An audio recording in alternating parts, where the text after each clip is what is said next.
क्या आप जानते हैं पृथ्वी पर एक ऐसा स्थान है जहां पर गुजरने से क्या बल्कि इसके नाम से ही लोग डर कर कांपने लगते हैं।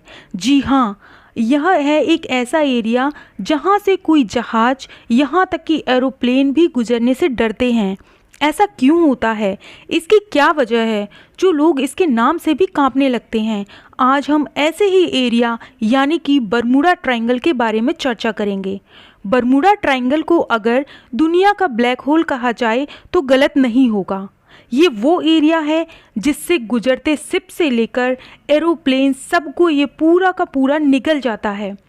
ऐसा शायद ही कोई दूसरा एरिया होगा जिससे डर कर सुपर पावर कहे जाने वाले कुछ बड़े बड़े देश भी अपना रास्ता बदल लेते हैं। कहाँ हैं वो शिप जिन्हें समुंदर ने अपनी आगोश में ले लिया था? और क्या ऐसा भी हो सकता है कि यहाँ गुम हुए सभी लोग आज भी जिंदा हैं, बस हमारी दुनिया से दूर किसी नज़रबंद इलाके में? जानेंगे ये सभी राज। ये राज को जानने के लिए वीडियो को लास्ट तक ज़रूर देखिए। तो आइए वीडियो को स्टार्ट करते हैं। Hello everyone, welcome to my channel grow with success by Balaji classes. अगर आप मेरे वीडियो पर नए हैं तो चैनल को सब्सक्राइब कर लीजिए और बेल आइकन को भी प्रेस कर लीजिए, जिससे आपको हमारी लेटेस्ट वीडियो टाइम पर मिलती रहें।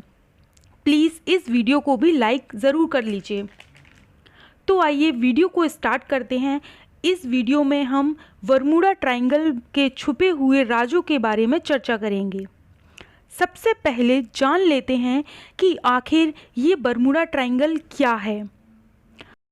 अमेरिका के फ्लोरिडा, प्यूर्टो रिको और बरमूडा आइलैंड को जब तीन इमेजिनरी लाइनों से जोड़ा जाता है तो मौत का ये ट्रायंगल बनता है, और इसी ट्रायंगल के अंदर के एरिया को बरमूडा ट्रायंगल कहा जाता है। ट्रायंगल को हमेशा से ही शक की निगाहों से देखा जाता है और इसके साथ रहस्यमयी चीज़ों का होना किसी न किसी तरह जुड़ जाता है।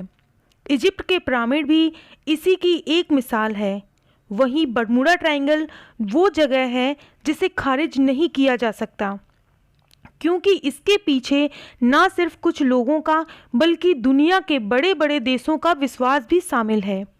9 जुलाई 1945 को जब दुनिया के सबसे ताकतवर देश अमेरिका की यूएस नेवी का एक कमांडर थॉमस अपने 10 लोगों के क्रू के साथ इस इलाके की तरफ उड़ रहा था तो उसके साथ जो हुआ उसको सुनकर आने वाली पुश्तों की भी रूह कांप गई। थॉमस एक नाइट ट्रेनिंग प्रोग्राम के तहत ये फ्लाइट लेकर चला था, लेकिन उड़ान के 4 घंटे बाद ही प्लेन का संपर्क कंट्रोल स्टेशन से टूट गया। ना ही कोई एसओएस सिग्नल कंट्रोल स्टेशन में इससे पहले आया था, ना ही उड़ान के उन 4 घंटों के दौरान थॉमस ने कोई अजीब घटना की रिपोर्ट ही दी थी। एकाएक ही प्लेन का संपर्क टूट गया और फिर वहाँ से कोई भी सिग्नल नहीं आया। अमेरिकी सरकार द्वारा थॉमस और उसकी टीम को ढूंढने के लिए 10 दिनों तक एक रेस्क्यू ऑपरेशन चलाया गया, लेकिन खोज पर गए लोगों को एक सुई तक नहीं मिली। मामला अभी समझा ही जा रहा था कि फिर से 5 महीनों बाद टारपीडो बोम्बस के एक क्रू को अलग ट्रेनिंग मिशन को बरमूडा ट्रायंगल की तरफ भेजा गया। सब कुछ सही होने पर भी ये छोटा सा मिशन पूरा करने के बाद सभी फ्लाइट्स को 2-3 घंटों में वापस आ जाना चाहिए था, पर बरमूडा में घुसते ही सभी प्लेन में बैठे सभी लोगों को अचानक से एक साथ घबराहट सी महसूस होने लगी। कमांडर को कुछ गड़बड़ लगा तो उसने फौरन क्रू को मिशन को छोड़कर वापस फ्लोरिडा जाने के ऑर्डर दिए, पर शायद तब तक बहुत देर हो चुकी थी। जब तक पायलट ने फ्लोरिडा का रास्ता ढूंढने की कोशिश की तो उसका कंपास बंद पड़ गया और जहां तहां पॉइंट करने लगा। सुबह के लगभग 4 बज रहे थे। आसमान लगभग साफ था। उन्हें लगा कि सूरज की दिशा को देखकर फ्लोरिडा का पता लगा लेंगे। फिर अचानक साफ आसमान को काले घने बादलों ने घेर लिया। क्रू के पायलट ने आस नहीं छोड़ी और वह लगातार फ्लोरिडा स्टेशन को भी ये सभी बातें बता रहे थे। फिर सभी प्लेन्स का फ्यूल ख़त्म होने लगा और एक वक्त के बाद फ्लोरिडा स्टेशन का संपर्क उनसे टूटने लगा और उनका संपर्क टूट गया। मतलब साफ था कि कुछ बहुत बड़ी दुर्घटना हो चुकी है।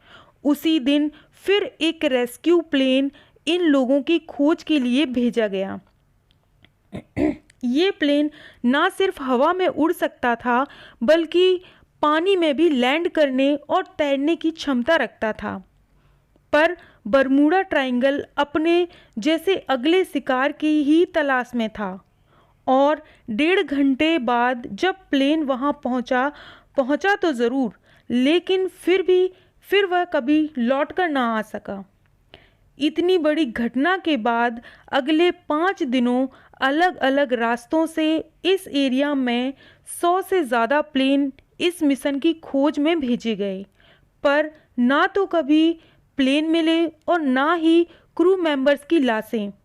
कहते हैं कि बरमूडा ट्रायंगल की मिस्ट्री इतनी पुरानी है कि जब क्रिस्टोफर कोलंबस ने अमेरिका की खोज की थी तो उसे भी इस रास्ते में अजीब सी चीज़ें दिखी थी। कोलंबस के मुताबिक उसने एक आग के गोले को समुंदर के अंदर प्रवेश करते हुए देखा था और तब ना तो एरोप्लेन थे और ना ही कोई मैट्योर हो सकते थे। तो 15वीं शताब्दी में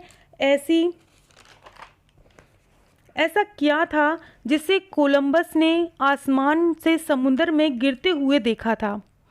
कुछ लोगों का मानना है कि उस वक्त कोई चीज़ हवा में यूं उड़ सकती थी तो वो टेक्नोलॉजी ज़रूर इस दुनिया से बाहर की रही होगी या शायद एलियंस की। इस तरह की बातें उस वक्त लोगों में उड़ने लगी थीं।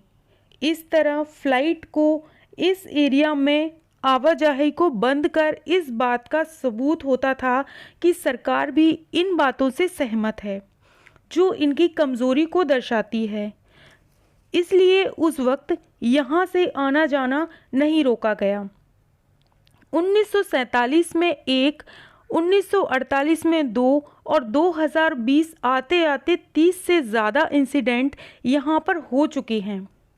ये सभी घटनाएं आसमान में उड़ते प्लेन तक ही सीमित नहीं थी बल्कि पानी में चलने वाली बड़ी बड़ी शिप्स में भी इसी तरह साफ मौसम में कंपास खराब हो जाया करते।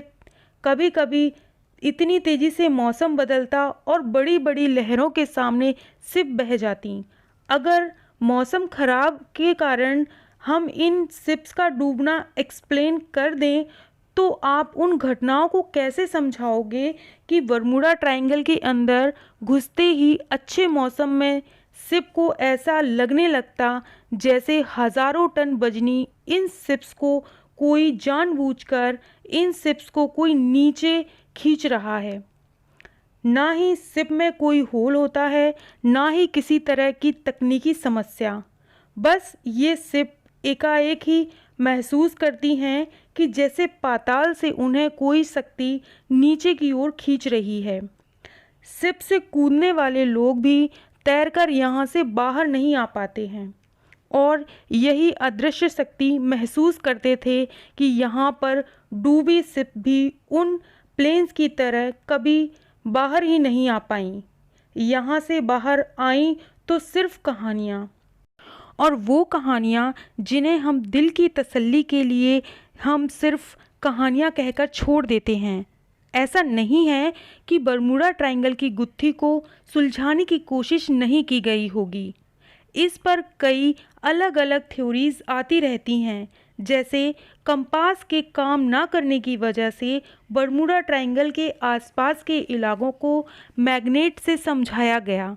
मौसम के अचानक खराब होने को लेकर नासा ने ये तर्क दिया कि एरिया में हेक्सागोनल क्लाउड की मौजूदगी इसका एक एक्सप्लेनेशन हो सकती है।